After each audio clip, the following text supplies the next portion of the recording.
안녕하세요. 메가잡 스터디의 이창현입니다.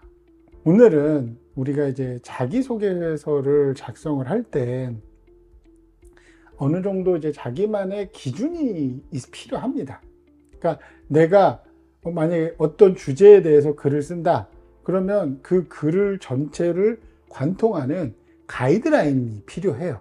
이 글을 쓰는 이유, 무엇을 위해 쓰느냐, 그리고 이 글을 쓰면서 내가 어떤 메시지를 담고 싶으냐, 무슨 이야기를 하고 싶으냐, 이거에 대해서 명확하게 내가 생각이 잡혀 있어야 글을 쓰더라도 내가 원했던 그런 내용의 글이 완성이 될 겁니다. 자기소개서도 마찬가지거든요. 이게 질문이 있고 그거에 대한 답변을 쓰는데 당연히 질문에 맞춘 답변을 써야 되겠지만 이 질문들이 다 완전히 개별적인 게 아니잖아요. 내가 이 회사에 입사하기 위해서 이 자기소개서를 쓰는 거잖아요. 그러면 이 자기소개서를 관통하는 모든 질문 항목들과 연관지어서 연결이 되어 있는 그런 중요한 기준이 과연 무엇이냐? 제가 생각하는 이 기준, 그러니까 자기소개서에 반드시 포함되어야 되는 것이 4가지가 있습니다. 4가지 중에 하나만 빠져도 자기소개서가 조금 완벽해지지 못할 거예요. 불안정하게 되게 되겠죠. 그래서 오늘은 그 4가지, 어떤 게 반드시 포함되어야 하는지 4가지에 대해서 이야기를 한번 해보겠습니다. 자기소개서에 반드시 포함되어야 될 4가지. 그 중에 첫 번째, 요즘 트렌드는 수시 채용이죠. 말 그대로 수시는 현재 이 회사에서 어떤 사업 부문이, 어떤 팀, 거기에서 이제 필요한 사람을 그때그때 뽑는 거죠. 그렇다면 가장 중요한 거는 신입사원으로 누군가가 들어와서 이 업무를 최대한 빠른 시간 내에 좀 습득을 하고 한 사람의 몫을 할 수 있을 그런 준비가 되어 있냐. 그게 결국엔 직무 역량이거든요. 그러니까 반드시 포함되어야 될 4가지 중에 첫 번째, 직무 역량. 나는 이러이러한 능력이 있습니다. 그거와 관련된 경험, 그리고 그 역량을 키우기 위해서 나는 어떠한 노력, 일까지 했다. 그런 노력, 이게 반드시 들어가야 돼요. 이 얘기는 자기소개서 항목에 어떤 항목에도 이 내용이 빠지면 좋은 답변이라고 보기 힘듭니다.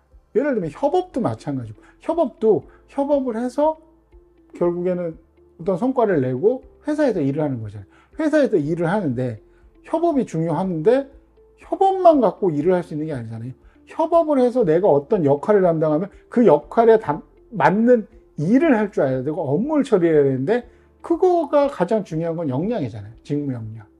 그렇기 때문에 직무 역량 관련한 경험이나 노력은 거의 모든 항목에 다 연관성이 있어서 조금씩 언급을 할 필요가 있습니다. 그리고 이제 두 번째, 이거는 이제 기본 역량이라고 생각을 하는데, 이제 직무 역량과 기본 역량은 이제 어떤 의미에서 약간 차이가 있다고 저는 생각을 하냐면, 직무 역량은 말 그대로 이제 지식의 영역인 거예요.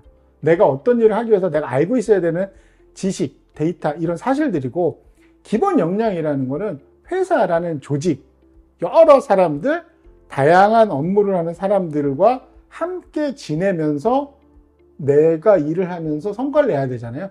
그게 가능해지는 역량, 그러니까 뭐 소통, 뭐 책임감, 기본적인 인성, 배려, 이런 내용이 되겠죠. 업무 수행을 할 수 있게 만드는 내가 가진 기본적인 베이스에 해당되는 거예요. 뭐 기본적인 생각, 논리, 뭐 어떤 사고 방식, 이런 게 다 이제 여기에 포함이 되겠죠.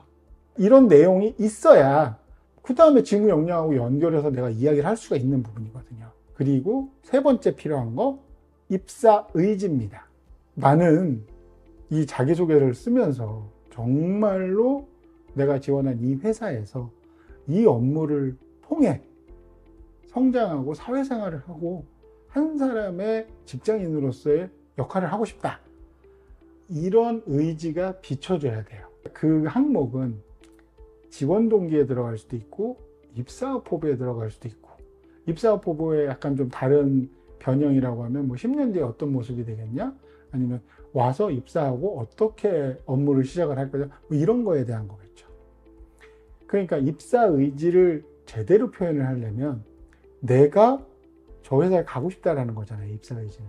그럼 저 회사에 가고 싶은데 왜 가고 싶냐라고 물어봤을 때 답변을 하기 위해서는 그 회사에 대해서 잘 알고 있어야 됩니다.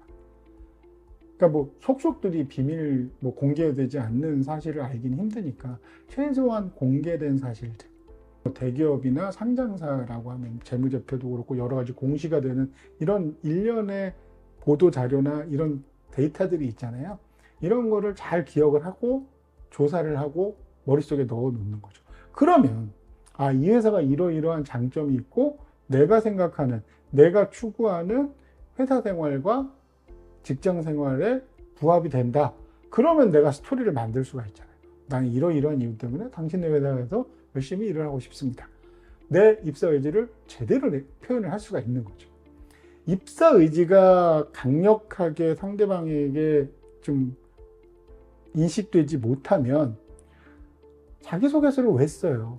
입사하려고 쓰는 거잖아요. 목적에 완벽하게 부합하지 않는 서류가 돼버린다는 거죠.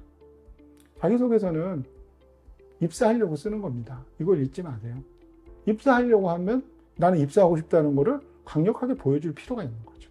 그래서 세 번째로 입사 의지가 반드시 포함되어야 됩니다. 네 번째, 이거는 약간 기본 역량하고 좀 관련성이 있는데요. 그러니까 조직에 적합한 성향, 성격 이런 거를 좀 사례를 쓸 때 드러낼 필요가 있습니다. 그러니까 조직 생활에 적합한 사람은 어떤 사람이겠어요? 창의적인 업무를 하거나 뭔가 이제 그런 개인적인 업무를 하는 거는 당연히 이제 창의성 같은 게 중요시 되겠지만 일반적인 케이스 같은 이 조직 생활은 어떤 사람이 잘해요? 책임감 있고 때로는 참을 수도 있고 소통도 잘하고 여러 사람과 잘 융화되고 어울릴 수 있고 때로는 공동의 목표를 위해서 자신의 이익을 약간은 포기할 수도 있는 희생정신을 가진 사람을 원하잖아요. 보시면은 기업들이 인재상을 많이 놓잖아요. 인재상을 보면 모든 인재상이 공통적으로 크리에이티브한 거나 열정, 도전만을 원하는 건 아닙니다. 같이 일을 해야 되고 같이 커나가야 되잖아요. 그렇기 때문에 아까 말씀드린 거 책임감이나 소통, 융화력 이런 부분에서 나는 강점이 있다 라는 거를 사례와 더불어 자주 어필을 하셔야 돼요. 자, 오늘 제가 말씀드린 자기소개서에 포함되어야 될 4가지 다시 한번 정리를 해드리면 직무 역량과 그 경험과 어떤 노력을 해서 그걸 얻게 되었는지 과정을 꼭 써주셔야 되고, 두 번째는 이제 업무 수행을 위한 내가 가지고 있는 기본적인 능력. 여기는 솔직히 뭐 체력도 포함이 됩니다. 건강하다는 얘기는 나쁜 게 아니니까요. 그리고 세 번째는 이제 입사 의지. 나는 반드시 이 회사에 꼭 입사하고 싶다. 네 번째, 나는 회사 생활, 조직 생활에 굉장히 적합한 성격을 갖고 있는 사람이다. 이 4가지를 골고루 질문에 맞춰서 어필을 잘 하시면 자기소개서에서 충분히 다른 사람들에게 밀릴 만한 일은 벌어지지 않을 겁니다.